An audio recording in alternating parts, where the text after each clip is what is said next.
Thank you, Jan, for explaining that compelling case of how Spain violated Article 8. I will follow with that by explaining how Article 9 was also violated. Now let's start. Article 9 is the protection of freedom of thought, conscience, and religion. More specifically, Article 9 protects the freedom to manifest religion or belief through practices and observances. Now, what does this mean for Jehovah's Witnesses?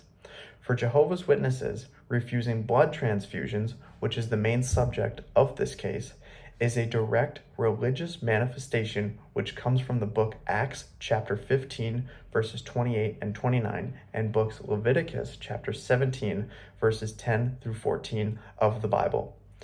This is not just about medical preference, but a matter of conscience and faith. Now, here is how Spain violated Article 9 in the more specifically religious aspect.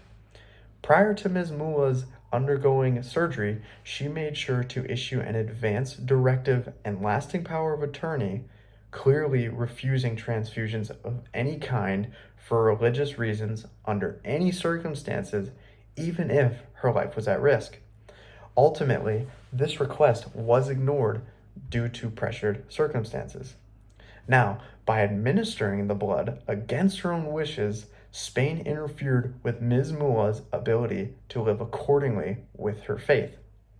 Now, acknowledging that protecting life under Article 2 is a legitimate aim, her refusal was 1, clear, 2, informed, and 3, submitted even before her procedure.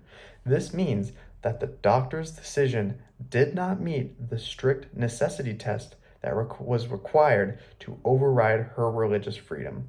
On top of all that, Spanish authorities failed to ensure that her religiously motivated refusal was properly communicated and respected in the emergency setting. Now, looking forward on how Spain violated Article 9 under the freedom of thought or conscience. The refusal wasn't just a ritual act, but a direct expression of her inner conviction. The overriding of this denied Ms. Mullah the ability to live consistently with her own conscience. Now, freedom of thought means that the state must respect the individual's right to decide accordingly to their convictions. By administering the blood against her own will, forced her into a medical act contrary to her inner beliefs.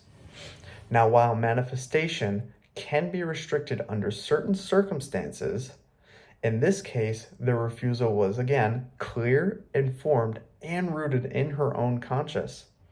Interferences crosses into what is known as the forum internum, which is protected by Article 9 because it compels someone to act against their deepest convictions. Now, some similar cases to this would be Polat versus Austria, which was in 2021, which regarded a hospital removing organs from a deceased newborn despite the Muslim mother's faith requiring the burial to have the child intact fully. This was a violation of Article 9 because the hospital ignored these religious wishes. Another case would be the Jehovah's Witnesses of Moscow versus Russia in 2010. This consisted of Russian authorities dissolving the Jehovah's Witness communities, partly because of their refusal of blood transfusions. This violated Article 9 because religious practices in healthcare contexts must be respected.